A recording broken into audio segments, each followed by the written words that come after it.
Hola amigos inconformistas de las críticas de moto, soy Josu Gómez y hoy vengo a hablaros de la Honda XADV, una mezcla entre scooter y una moto trail. Y es que nunca me hubiera fijado en esta moto de no ser porque un amigo se la compró y me aseguró que todo el que la prueba se queda enamorado de ella. Así que me fui al concesionario de la ciudad en la que vivo y pedí darme una vuelta. Si queréis saber lo que pasó, quedaros hasta el final del vídeo, ya que os voy a decir por qué creo yo que esta moto, todo el que la prueba le gusta y ya no se la puede quitar de su mente. Y es que para muchos de nosotros que nos gustan las motos de campo es impensable comprar una scooter, ni siquiera probarla. Por ello, la estética trail de esta moto nos da una excusa para probarla. Procedemos a subirnos y no hay que alzar la pierna, simplemente sentarse. Ya notamos algo que nos gusta, un asiento mucho más ancho que el de nuestra moto campera y por tanto mucho más cómodo. Llegamos perfectamente con las piernas al suelo. Otra cosa que nos va a gustar de esta moto: el asiento está a 82 centímetros, pero es curioso porque el manillar y la postura de conducción erguida nos recuerda que estamos en una moto campera y eso nos gusta. No hay que meter la llave, ya que por proximidad la detecta y nos permite arrancar.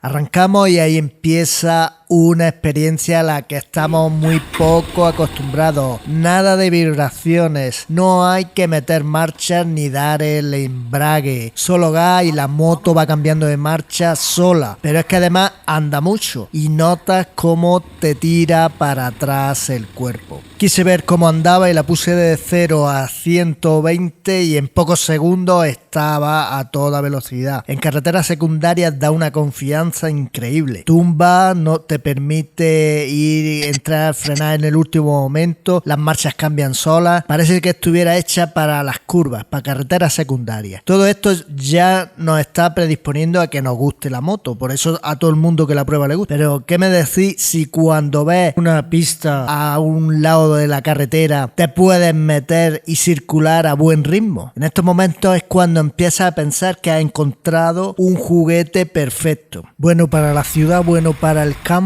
bueno para las carreteras secundarias y bueno para autovías, incluso para hacer viajes de largo recorrido y lo quieres. Ya sabéis que los humanos nos acostumbramos rápidamente a lo bueno, por eso Honda basa su marketing en invitarnos a que probemos este juguete. Ellos saben que si lo pruebas es como si fuera una droga. Te gusta, te da placer y que lo vas a querer. Pero claro, todo en esta moto no es perfecto. Es una moto ancha y pesada, 238 kilos, con los salientes típicos de las scooters, que en un momento dado, si sacamos la pierna en una curva, nos puede hacer daño en la tibia. Las ruedas son más pequeñas que las de las motos trail. Eso también es un detalle a tener en cuenta. Por ello hay que tener cuidado con las grietas, las típicas rieras que nos encontramos en las pistas cuando salimos con nuestras motos camperas. Otra cosa que eché de menos es tener algo entre las piernas para hacerme un bloque con la moto. Ya sabéis que en las motos trail normalmente el depósito va entre las piernas, nos apretamos las rodillas contra la moto y en bajada sobre todo nos hacemos un bloque con la moto. En este caso cuesta más trabajo porque la moto en realidad tiene ergonomía scooter y no podremos apretar las rodillas contra el depósito.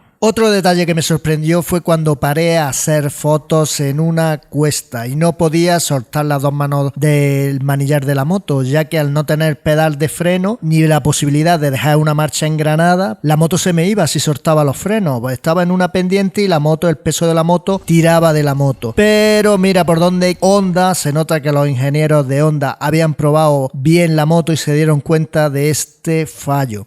¿Qué creéis que hizo Honda? Le ha puesto un freno de estacionamiento, como si fuera el freno mano de un coche. En este plano del chasis vemos que está formado por tubos, algunos con tirantes un tanto extraños como este, y luego vemos que el cierre del conjunto se hace incluyendo al motor, o sea que el motor sufrirá tensiones ya que forma parte del chasis. Es un motor que va situado muy abajo, lo que hace que la moto da una sensación de muy poco peso. Si la comparamos por ejemplo con la Africa Twin, su hermana mayor, vemos bastantes diferencias en la geometría. Pero como vemos en esta otra foto, está estudiada para formar el típico triángulo equilátero perfecto entre el eje delantero, el eje trasero y la cabeza del piloto. Otro problema típico de las scooters es que cada vez que queremos hacerle algo, tocarle algo al motor, tocar algo de la moto internamente, meterle un adaptador USB, cualquier cosa, hay que quitar un montón de carcasas de plástico. Algunas son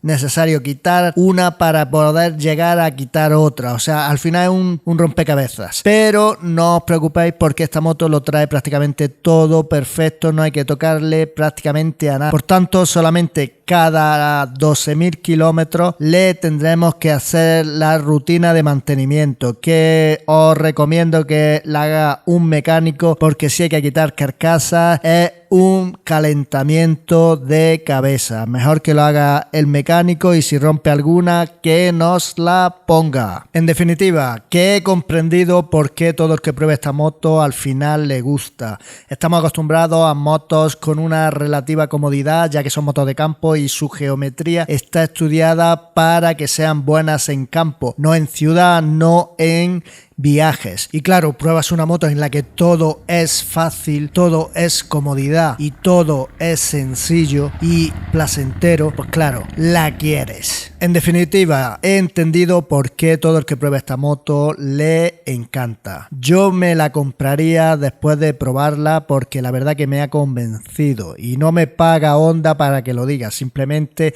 ya sabéis que cuando algo no me gusta lo digo. No es para grandes incursiones fuera de carretera, para meterse por horroas estrialeras no es, por supuesto, pero para una excursión por campo en un plan relax, viendo el paisaje, meterse por pista, incluso un poquito por barro con cuidadico, ya que las ruedas que trae tampoco son de taco, pero incluso para un viaje, bueno, para la ciudad va perfecta. Es una máquina suave, sin vibraciones, en el modo D va suave, no gasta apenas gasolina y tiene 54 caballos, que son muchos caballos. Pues es una bicilíndrica en línea y os puedo asegurar que es un placer conducirla. Solamente le veo un defecto muy grave desde mi punto de vista, que cuesta 11.850 euros en España, lo cual me parece una verdadera barbaridad. Pero bueno, es lo que hay. Bueno amigos, y ya nos quedamos sin tiempo. No quiero alargar mucho el vídeo, así que no olvidéis suscribiros. Iré poniendo vídeos interesantes. Ya sabéis que yo no me caso con nadie. Comprendo que hay gente que no le gusta algunas veces lo que digo. Así que bueno amigos, un abrazo y no olvidéis dejar vuestros comentarios, que ya sabéis que yo siempre contesto.